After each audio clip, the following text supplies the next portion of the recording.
Aujourd'hui, vous allez apprendre l'histoire de l'évolution selon la Bible d'une manière que vous n'avez peut-être jamais vue. Dans cette vidéo, nous allons nous plonger dans le récit de la création et de l'évolution selon les Écritures sacrées, en explorant ses profondeurs et en comprenant comment il a façonné les visions de millions de personnes au cours des siècles. À travers des histoires et des paraboles anciennes, nous trouvons une mine de connaissances sur la façon dont le monde tel que nous le connaissons est apparu. Des premiers instants de lumière à la diversité de la vie que nous connaissons aujourd'hui, la Bible offre une perspective unique sur l'évolution de l'existence. Alors, rejoignez-nous dans ce voyage d'exploration et de découverte alors que nous plongeons dans l'histoire de l'évolution selon la Sainte Bible. Préparez-vous à vivre une expérience qui remettra en question vos idées préconçues et vous ouvrira les portes d'une compréhension plus profonde du monde qui nous entoure. Est-il possible de croire en l'évolution et de se considérer comme chrétien? Si être chrétien implique d'accepter la Bible comme la parole authentique de Dieu et de reconnaître Christ comme notre Créateur et Sauveur, alors la réponse est non. Il n'est pas possible de concilier ces croyances avec la théorie de l'évolution, qui propose une explication différente de l'origine de la vie sur Terre. Certains théologiens ont essayé d'harmoniser le récit biblique de la création avec la théorie de l'évolution. Cependant, cela nécessite souvent d'interpréter les 6 jours de la création dans la Genèse comme de longues périodes de temps indéfinies, plutôt que comme des jours littéraux de 24 heures, comme le suggère le texte. Cette interprétation des Écritures manque d'un soutien solide dans les principes de l'étude de la Bible. À bien des égards, l'évolution et le christianisme ne sont pas compatibles. Le récit de la création dans les premiers chapitres de la Genèse, le début de la Bible, indique clairement que l'œuvre créatrice s'est déroulée en 6 jours littéraux de 24 heures. La théorie de l'évolution est en contradiction directe avec cette description, car elle contredit l'idée d'un processus instantané de création accompli par la puissance de Dieu. De la même manière que Christ a accompli des miracles instantanés pendant son séjour sur terre, il a également accompli son œuvre créatrice instantanément pendant la semaine de la création. La Bible déclare « Par la parole de l'Éternel, les cieux ont été faits, et toute leur armée par le souffle de sa bouche. Car il a parlé, et cela a été fait. Il commandait et obéissait à tout. » Dans le livre du prophète Isaïe, Dieu déclare « J'ai fait la terre, et c'est sur elle que j'ai créé l'homme. J'étendis les cieux de mes mains, et je commandais toute son armée. » Il n'est pas possible de concilier ces déclarations avec la théorie de l'évolution. Si la vie s'était développée au cours d'innombrables millénaires, l'origine du cycle hebdomadaire serait inexplicable, alors que le jour, le mois et l'année sont déterminés par les mouvements célestes de la Terre, de la Lune et du Soleil. La semaine de 7 jours manque de fondement astronomique. Son origine remonte au récit de la création, où il est décrit que Dieu, en 6 jours, a créé la terre et tout ce qui existe sur elle, réservant le 7e jour pour le repos. En examinant de près le récit biblique de la création, il est difficile de ne pas conclure que l'auteur Moïse avait l'intention de décrire des journées littérales de 24 heures. Le mot hébreu pour jour, yom, est équivalent au mot français jour, qui peuvent tous deux désigner à la fois des jours littéraux et des périodes plus longues. Cependant, lorsqu'un chiffre précède le mot yom en hébreu, il indique toujours un jour littéral, sans exception. Dans le récit de la création, Yom est associé à chacun des 6 jours mentionnés par Moïse, renforçant encore l'idée de jours littéraux. Si chaque jour de la création était interprété comme une longue période de temps, des contradictions surviendraient, comme le fait que les plantes ont été créées avant les insectes, malgré le fait que de nombreuses plantes dépendent de la pollinisation par les insectes pour survivre. L'intention claire du récit biblique est que chaque jour de la semaine de la création soit compris comme une unité de 24 heures. Ceci est crucial pour la validité du 4e commandement, qui établit le sabbat comme un jour de repos, basé sur la semaine de la création, lorsque Dieu a créé le monde en 6 jours et s'est reposé le 7e, le bénissant.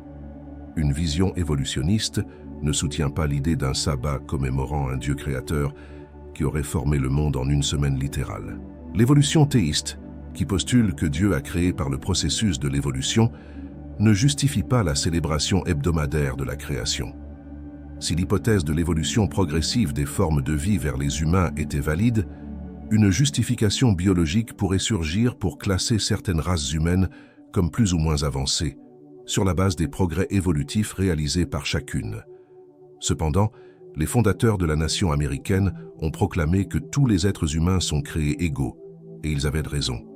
Tous les individus possèdent la même dignité intrinsèque, sont tous enfants de Dieu et ont une origine commune. Par conséquent, l'intolérance raciale manque de fondement pour ceux qui croient au récit de la création. D'un autre côté, les adhérents de la théorie de l'évolution peuvent trouver des justifications pour considérer certaines races comme plus avancées que d'autres.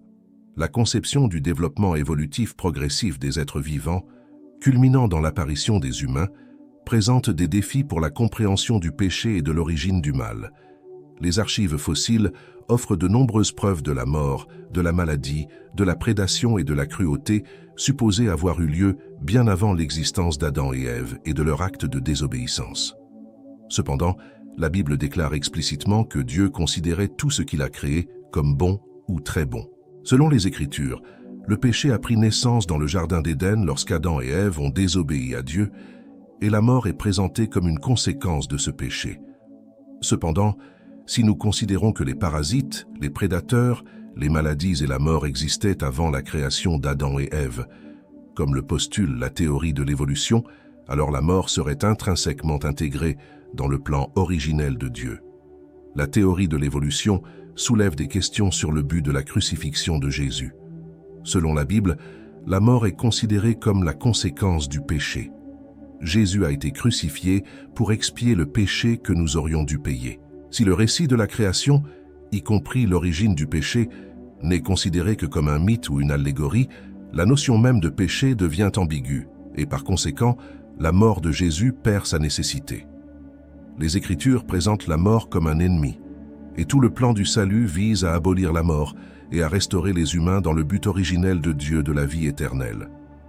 De plus, si l'évolution implique un progrès graduel et continu de la race humaine, l'expiation de Jésus deviendrait complètement superflue. Au fil du temps, les traits indésirables, les faiblesses physiques et les conflits sociaux étaient censés être éliminés, et même la maladie et la mort pouvaient être surmontées. Cependant, l'histoire ne confirme pas ces améliorations. La Bible indique clairement que la nature humaine est fondamentalement corrompue. Ce n'est que par la puissance de Dieu que les êtres humains peuvent envisager un avenir d'espérance. La théorie de l'évolution contredit l'idée d'un déluge mondial. Le principe d'uniformité répandu dans la pensée évolutionniste suggère que le présent est la clé pour comprendre le passé. En d'autres termes, les processus naturels progressivement observés aujourd'hui, tels que l'érosion côtière, la réduction de l'altitude des montagnes et la formation de rivières, se sont produits dans le passé avec la même cadence que celle que nous observons aujourd'hui. Par conséquent, il n'y a aucune justification pour un déluge universel tel que décrit dans la Bible. Cependant, il est à noter que Jésus a explicitement accepté Noé et le déluge comme des faits historiques, car Jésus cite les événements qui se sont produits à l'époque de Noé pour parler de sa seconde venue. Voyons ce qui était au jour de Noé. Ainsi en sera-t-il aussi à la venue du Fils de l'homme. Car dans les jours qui précédèrent le déluge, le peuple mangeait et buvait, se mariait et donnait en mariage, jusqu'au jour où Noé entra dans l'arche. Et il ne s'en rendirait compte que jusqu'à ce que le déluge arrive et les emporte tous. Il en sera ainsi à la venue du Fils de l'homme. Beaucoup d'auteurs, à la fois de l'Ancien et du Nouveau Testament, ont clairement exprimé leur acceptation du récit de la création comme un récit exact. David, Néhémie, Ésaïe et Paul en sont des exemples. Jésus a également reconnu la création comme un événement historique littéral. Se référant à la création d'Adam et Ève, il a dit « Celui qui les a créés au commencement les a faits hommes et femmes ». Considérer le récit de la création comme une allégorie soulève la question de savoir comment interpréter d'autres passages bibliques, tels que l'ascension d'Élie au ciel, l'histoire de Jonas et du grand poisson, ainsi que les miracles et la résurrection de Jésus. En rejetant l'exactitude du récit biblique de la création, nous courons le risque de remettre en question d'autres parties de l'Écriture, nous permettant ainsi de juger de ce qui est vrai ou non, même si cela contredit ce que Jésus et les auteurs bibliques prétendent. La conception selon laquelle la Terre et la vie humaine ont environ 6000 ans plutôt que des millions d'années dans le passé, soutient la plausibilité de la seconde venue prochaine du Christ comme promis dans la Bible. Cependant, si nous considérons le récit de la création uniquement comme une allégorie, des doutes surgissent quant à la crédibilité de la promesse de Jésus de revenir. Si la vie est apparue il y a des millions d'années et que les organismes ont évolué au cours de cette longue période, rien ne nous empêche d'interpréter la promesse de Jésus de son retour comme une allégorie également. Lorsque nous prenons l'évolution dans ses implications logiques, nous réalisons que l'évolution non dirigée et aléatoire des êtres vivants remet en question le pouvoir de la volonté humaine. Même Darwin a conclu que le libre arbitre est une illusion. Si l'évolution est effectivement vraie, elle implique que tous nos choix sont simplement des actions ou des comportements déterminés par nos gènes ou l'environnement qui nous entoure et sont influencés par les choix passés, qu'ils soient réussis ou non. Cette perspective réduit le pouvoir de choix. Cependant, Dieu a accordé aux êtres humains le libre arbitre, leur donnant le pouvoir de choisir. Adam et Ève avaient la capacité de choisir d'obéir ou non à Dieu. Dieu veut que sa création humaine l'adore, l'aime et lui obéisse de son plein gré, et non par nécessité. Les humains ne sont pas des automates. La Bible rapporte que Dieu a créé le monde à la perfection au commencement, mais depuis l'entrée du péché, il s'est progressivement détérioré. Cela contredit totalement l'idée évolutionniste selon laquelle le monde progresse et évolue constamment. Jésus a promis de revenir et de restaurer le monde à sa perfection originelle.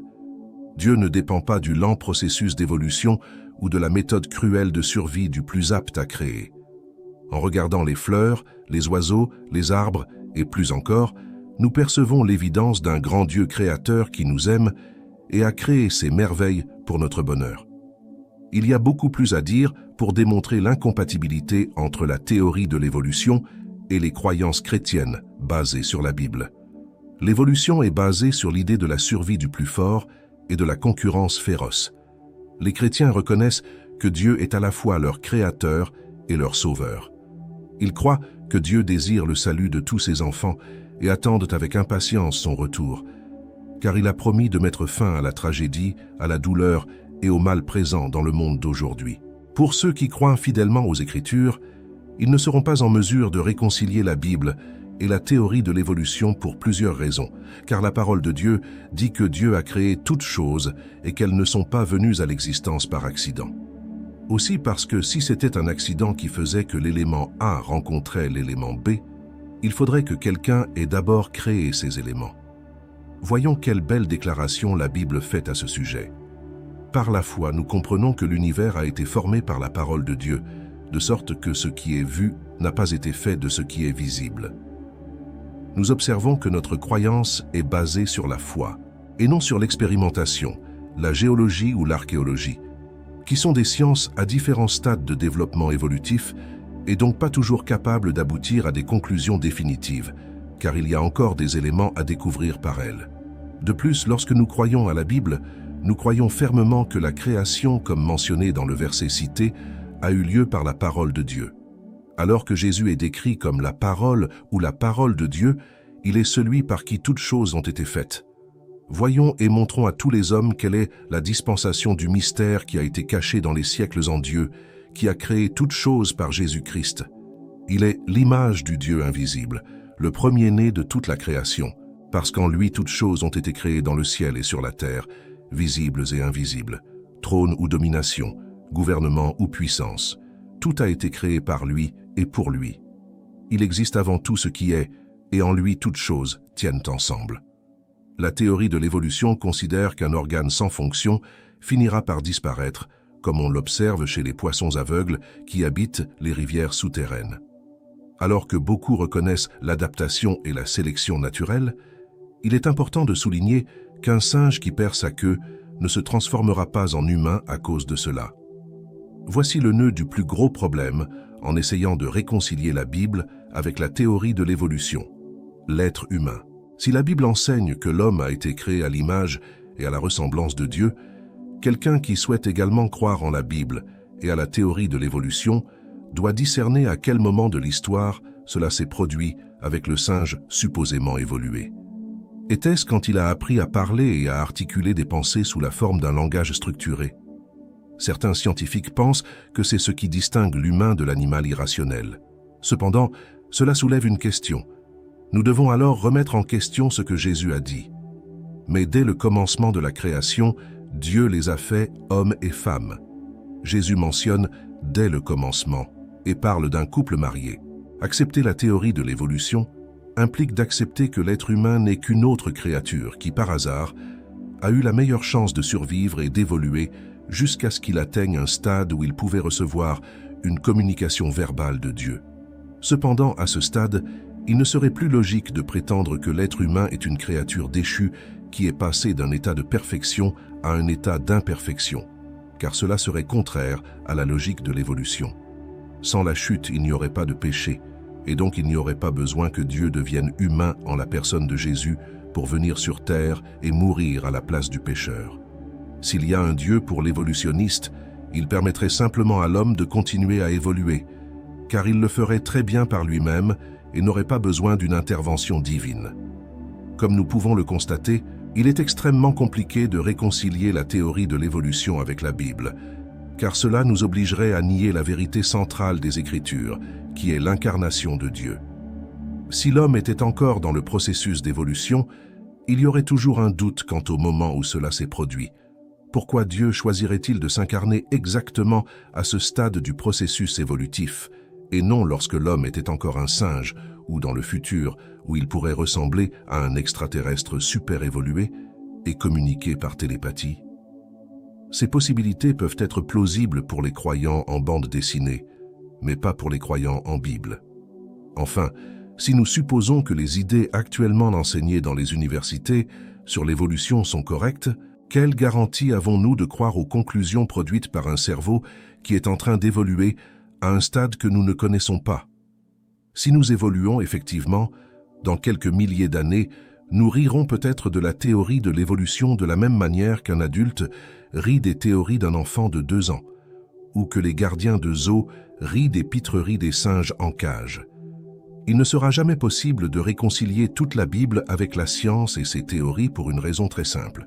La science est basée sur des découvertes et se développe et change constamment. Les Écritures, d'autre part, représentent la révélation de Dieu à l'homme. La science part de l'hypothèse que l'homme est capable de savoir, puis continue d'observer, de mesurer et d'expérimenter ce qu'il est possible de percevoir. D'autre part, les Écritures partent de l'hypothèse que l'homme est incapable de comprendre les pensées de Dieu et qu'elles doivent donc être révélées. La science repose sur l'expérimentation, qui repose sur les sens naturels ou artificiels. Les Écritures, d'autre part, sont fondées sur la vérité absolue de Dieu, qui ne peut pas toujours être expérimentée. Par conséquent, la foi est nécessaire pour la recevoir, plutôt que de s'appuyer sur les sens naturels de l'homme ou sur des inventions créées pour l'aider à comprendre ce qui est au-delà de ses limites sensorielles. Le témoignage du Nouveau Testament est très fort que les 11 premiers chapitres de la Genèse sont la vérité absolue. Pierre parle des hommes à la fin des temps. Ils ignorent volontairement que par la parole de Dieu, dès les temps anciens, il y avait les cieux et la terre, qui ont été retirés de l'eau et qui subsistent au milieu de l'eau, par lesquels le monde a péri alors, couvert des eaux du déluge. La Bible enseigne clairement la doctrine d'une création spéciale, indiquant que Dieu a créé chaque créature selon son espèce. Voyons voir. Et Dieu dit que la terre produise des êtres vivants selon leur espèce, le bétail domestique, les animaux sauvages et le reste des êtres vivants de la terre, chacun selon son espèce. Et c'est ce qui s'est passé. Cela implique que chaque créature, qu'il s'agisse d'un homme ou d'un animal, a été créée avec les caractéristiques que nous connaissons aujourd'hui. Au cours des siècles, en particulier au cours du siècle dernier et d'aujourd'hui, une variété de philosophies vaines, de faux enseignements et de théories insoutenables ont cherché à remettre en question le récit biblique de la création. Darwin a voyagé en tant que naturaliste à bord du Beagle, un navire de recherche, lors d'une expédition scientifique. Au cours de cette expédition, il visite plusieurs îles à travers le monde, dont le Brésil. C'est l'étude des récifs coralliens qui a piqué son intérêt et l'a amené à formuler sa théorie de la transmutation des espèces et de la sélection naturelle, pour laquelle il est devenu connu. En novembre 1859, Darwin a publié son livre « L'origine des espèces » ou « La préservation des races favorisées dans la lutte pour la vie ». Depuis lors, ce livre est devenu fondamental pour la cause évolutionniste. Bien que Darwin ait abandonné cette théorie avant sa mort, elle est encore largement acceptée et diffusée aujourd'hui, en particulier dans les milieux universitaires et universitaires. La théorie de l'évolution repose sur l'hypothèse que l'homme et les animaux ont une origine commune et que, au fil des millénaires, ils ont subi des mutations qui les ont conduits à leur état actuel. En bref, l'homme d'aujourd'hui n'est plus le même qu'au commencement. De ce concept est née l'idée erronée que l'homme actuel est un stade plus avancé de l'évolution du singe. De plus, pour compliquer encore les choses, la théorie de l'évolution suggère que le début de la vie humaine sur Terre s'est produit des millions d'années plus tôt que ce qui est indiqué par la Bible. Il est important de noter que lorsque nous discutons de l'évolution, nous avons affaire à une théorie basée sur des hypothèses, et non sur la science. Charles Darwin a remis en question les conceptions bibliques lors de la formulation de la théorie de l'évolution. Si vous consultez un livre sur l'évolution, il est courant de trouver des expressions telles que « on croit que »,« il est admis que »,« peut-être »,« dans une certaine mesure », entre autres. Parce qu'elle est si vulnérable et imparfaite, cette théorie ne peut pas résister à l'argument de l'écriture. Selon la Bible, l'homme a été créé en tant qu'homme dès le commencement. Le soi-disant homme de Néandertal ou l'homme de Heidelberg ne présente aucune preuve suggérant que l'homme possédait initialement des caractéristiques simiesques. Les différentes caractéristiques physiques que l'on trouve dans diverses populations humaines, telles que la grande taille des Africains, des Pygmées, des Asiatiques au nez plat et des Noirs avec leurs caractéristiques distinctives, sont le résultat de variations naturelles au sein d'une même famille humaine. De la même famille humaine, de la même manière, les êtres humains du passé variaient les uns des autres et étaient également différents de nous aujourd'hui. La science a présenté des preuves qui corroborent le témoignage des Écritures sur l'unité de la race humaine, bien que tous les scientifiques ne partagent pas ce point de vue. Par exemple, les Grecs anciens avaient la théorie autochtoniste, qui affirmait que les humains sont apparus spontanément de la Terre. Cependant, cette théorie a rapidement été discréditée en raison d'un manque de base solide. Agassiz a proposé la théorie des coadamites, suggérant l'existence de différents centres de création. En 1655, Peirerius développa et défendit la théorie de la préaccession d'Adam. Cette théorie a été adoptée et diffusée par Winchell, qui, tout en ne niant pas l'unité de la race humaine, considérait Adam comme le premier homme de la race hébraïque seul et non comme l'ancêtre de toute l'humanité. Plus récemment, Fleming, sans le dire catégoriquement, a suggéré qu'il aurait pu y avoir des races humaines inférieures avant l'apparition d'Adam, environ 5500 ans avant Jésus-Christ. Selon Fleming, ces races, bien qu'inférieures aux descendants d'Adam, possédaient des facultés distinctes de celles des animaux. Il a suggéré que l'homme descendant d'Adam était doté de facultés supérieures et destiné à diriger le reste de la race humaine dans la dévotion au Créateur. Si Adam manquait à sa loyauté envers Dieu, Dieu fournissait un descendant qui, étant un homme, était plus qu'un homme pour accomplir ce qu'Adam ne pouvait pas faire.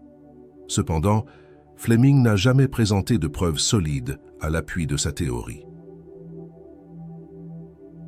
Les plus anciennes traditions de l'humanité pointent sans équivoque vers l'idée d'une origine commune des êtres humains. L'histoire des migrations humaines, par exemple, suggère une distribution des populations primitives provenant d'un seul centre, c'est-à-dire d'un même endroit. Les études linguistiques indiquent une origine commune pour les langues humaines. Par exemple, les langues indo-germaniques dérivent d'une langue ancestrale commune dans laquelle il y a des traces de sanskrit. De plus, les preuves suggèrent que l'Égypte ancienne sert de lien entre les langues indo-européennes et sémitiques. L'âme est considérée comme la partie la plus essentielle de la nature humaine, et la psychologie révèle que les âmes humaines, quelle que soit leur tribu ou leur nationalité, partagent essentiellement les mêmes caractéristiques. Ils ont en commun les mêmes désirs, instincts et passions, ainsi que les mêmes tendances, et surtout les mêmes qualités qui sont uniques aux êtres humains. Des générations qui ont précédé le déluge, seuls Noé, sa femme et leurs fils, Sem, Cham et Japheth, ainsi que leurs femmes, ont survécu, et ont donné naissance aux générations après le déluge. Les Chaldéens, qui se sont installés dans la région marginale du golfe Persique, la partie sud et sud-est de la péninsule arabique, une partie à l'est du Tigre et une partie au nord du golfe Persique, font partie des descendants de Sem. En outre, les terres d'Assyrie sur les rives du Tigre, le sud-est de l'Asie mineure, la Syrie et la région autour du lac Mérom, au nord de la Galilée, étaient également habitées par eux. Les descendants de Cham ont colonisé les terres d'Afrique, l'Arabie orientale, la rive orientale de la mer Méditerranée et la vaste vallée du Tigre et de l'Euphrate. Certains rapports suggèrent que certains des descendants de Ham ont émigré en Chine et plus tard en Amérique, traversant le détroit de Bering et l'Alaska. Les races aryennes ou indo-européennes descendaient de Japheth. Cela inclut les Italiens, les Français et les Espagnols, formant le peuple latin. Les descendants de Japheth habitaient également l'Inde, la Perse, la Yougoslavie et l'Autriche. De plus, les Celtes, les Germains et les Slaves qui ont migré vers les îles britanniques, pays de Galles, Écosse et Irlande, sont également des descendants de Japheth. Certaines tribus germaniques ont émigré en Norvège, en Suède, au Danemark, en Allemagne occidentale, en Belgique et en Suisse.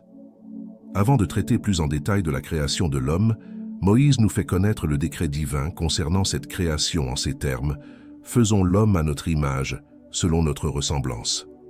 Traditionnellement, l'Église interprète le verbe pluriel « faisons » comme une preuve de l'authenticité de la doctrine de la Trinité. Certains érudits, cependant, suggèrent que ce mot exprime le pluriel majestueux. D'autres le voient comme un pluriel de communication, dans lequel Dieu inclut les anges en dialogue avec lui. Et puis, il y a ceux qui le considèrent comme un pluriel d'auto-exhortation. Certains aspects du récit de la création de l'homme indiquent que cela s'est produit immédiatement, contrairement à ce qui s'est passé avec la création d'autres êtres et choses. Dieu a immédiatement planifié et exécuté la création de l'homme. Cela contraste avec l'enseignement évolutionniste qui suggère que l'homme est le résultat d'une série de transformations d'autres éléments. Quant aux autres êtres vivants, il est mentionné que Dieu les a créés selon leur espèce, ce qui signifie qu'ils ont des formes distinctes propres à leur espèce. Cependant, l'homme a été créé différemment. Dieu a dit « Faisons l'homme à notre image, selon notre ressemblance ». Par conséquent, tout au long du récit biblique, l'homme est dépeint comme un être qui a reçu un soin particulier dans sa création.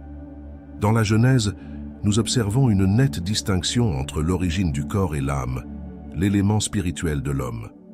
Le corps a été formé à partir de la poussière de la terre, un matériau préexistant. La création de l'âme, en revanche, ne nécessitait pas de matériel préexistant, mais plutôt la formation d'une nouvelle substance. Cela signifie que l'âme de l'homme était une nouvelle création de Dieu. La Bible rapporte que Dieu a soufflé dans les narines de l'homme et que l'homme est devenu une âme vivante. L'esprit est le centre et la source de la vie humaine, tandis que l'âme contient cette vie et l'exprime à travers le corps.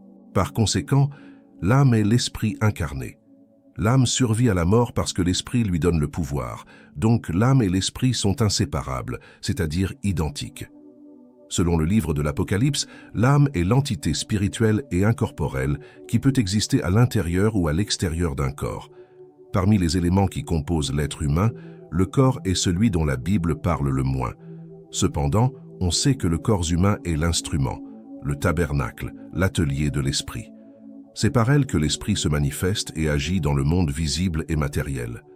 Le corps est l'organe des sens et le lien qui unit l'esprit à l'univers matériel. Alors que les philosophes païens dédaignaient le corps et le considéraient comme un obstacle au perfectionnement de l'âme, les Écritures le traitent comme une œuvre de Dieu qui doit lui être présentée comme une offrande. Le corps des sauvés atteindra sa plus grande gloire dans la résurrection au retour de Jésus. L'un des principes fondamentaux de la Bible est que l'homme a été créé à l'image et à la ressemblance de Dieu, dans le but de lui obéir, de l'aimer et de le suivre. Cette vérité peut être trouvée dans les écrits de divers penseurs, y compris la littérature non religieuse.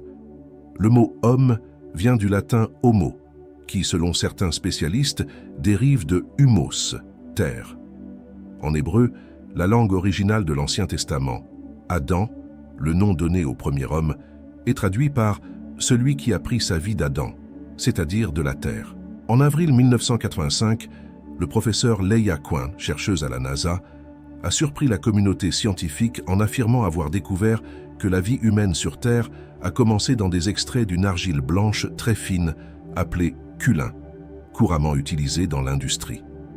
Cette découverte, bien qu'elle manque encore de preuves définitives, indique une voie prometteuse.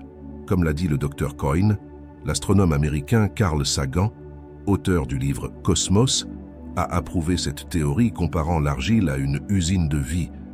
Alors que pour les scientifiques et les chercheurs, cette question reste incertaine, pour les croyants basés sur la Bible, il y a une certitude absolue. L'homme a été formé à partir de la poussière du sol. L'expression « image de Dieu », lorsqu'elle est appliquée à l'homme, fait référence à sa constitution fondamentale en tant qu'être rationnel et moralement responsable. Cette image naturelle de Dieu gravée dans l'homme comprend des éléments tels que le pouvoir de se mouvoir, la capacité de compréhension, la volonté et la liberté. Ces caractéristiques distinguent clairement l'homme des animaux irrationnels. Le premier point de distinction entre l'homme en tant qu'image de Dieu et les animaux irrationnels est la conscience de soi. Seul l'homme a la capacité de réfléchir sur lui-même, ce qui lui fait prendre conscience de sa propre individualité. La capacité d'utiliser le pronom « je » est une caractéristique unique aux êtres humains et représente une différence fondamentale par rapport aux animaux irrationnels.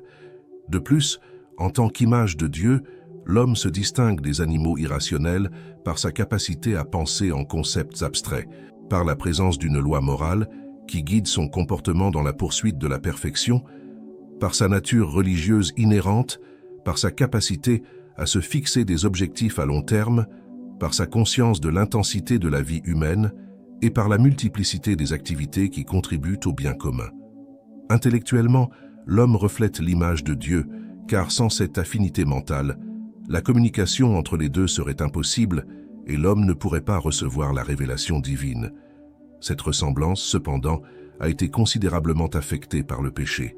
Le simple fait que Dieu se révèle à l'homme démontre que l'homme est capable de comprendre et de recevoir cette manifestation. De plus, il y a une similitude morale entre l'homme et Dieu, puisque l'homme a été créé à l'image de Dieu. Cette ressemblance est manifeste dans les qualités morales qui font partie du caractère divin. Le livre de l'Ecclésiaste déclare que Dieu a fait l'homme droit, ce qui indique que l'homme a été créé bon et doté d'une justice relative. Toutes ses inclinations étaient positives, et sa nature reflétait une ressemblance morale avec le Créateur. Cependant, à cause du péché, cette ressemblance morale s'affaiblissait de plus en plus. Par conséquent, le Christ est venu restaurer cette ressemblance entre l'homme et Dieu, un processus qui commence par la conversion. Il est évident que l'évolutionnisme est une théorie conçue pour saper la crédibilité des Écritures, en particulier en ce qui concerne la création en tant qu'acte souverain de Dieu. Cependant, ceux qui ont leur foi basée sur la Sainte Bible et non sur des théories humaines comprennent par la foi que les mondes ont été créés par la parole de Dieu, de sorte que le visible est venu à l'existence à partir des choses qui n'apparaissent pas. À la fin de cette vidéo, nous pouvons réfléchir à la complexité et à la profondeur des questions abordées. Tout au long de la discussion, nous avons exploré des sujets tels que la relation entre la Bible et la théorie de l'évolution, la création de l'homme à l'image de Dieu, la distinction entre les éléments de la nature humaine et l'importance de la foi dans la compréhension de ces questions. Il est devenu évident qu'il existe des perspectives divergentes et des débats houleux autour de ces questions, en particulier en ce qui concerne la réconciliation entre la vision biblique de la création et les paradigmes scientifiques. Cependant, nous réalisons également la richesse et la profondeur des récits bibliques qui offrent des aperçus de l'origine et de la nature de l'humanité. Pour ceux qui croient fidèlement à la Bible, il ne fait aucun doute que toutes choses ont été créées par Dieu pour sa propre gloire. Quelles que soient les opinions individuelles, il est crucial de maintenir un dialogue respectueux en cherchant à comprendre les différents points de vue et en réfléchissant aux complexités du monde qui nous entoure. Ce faisant, nous pouvons enrichir notre compréhension et favoriser un environnement d'apprentissage et de croissance mutuelle. En fin de compte, la vidéo nous invite à continuer d'explorer ces questions avec un esprit ouvert et un cœur réceptif, reconnaissant l'importance de la raison et de la foi dans la recherche de réponses sur notre origine et notre but dans ce vaste univers.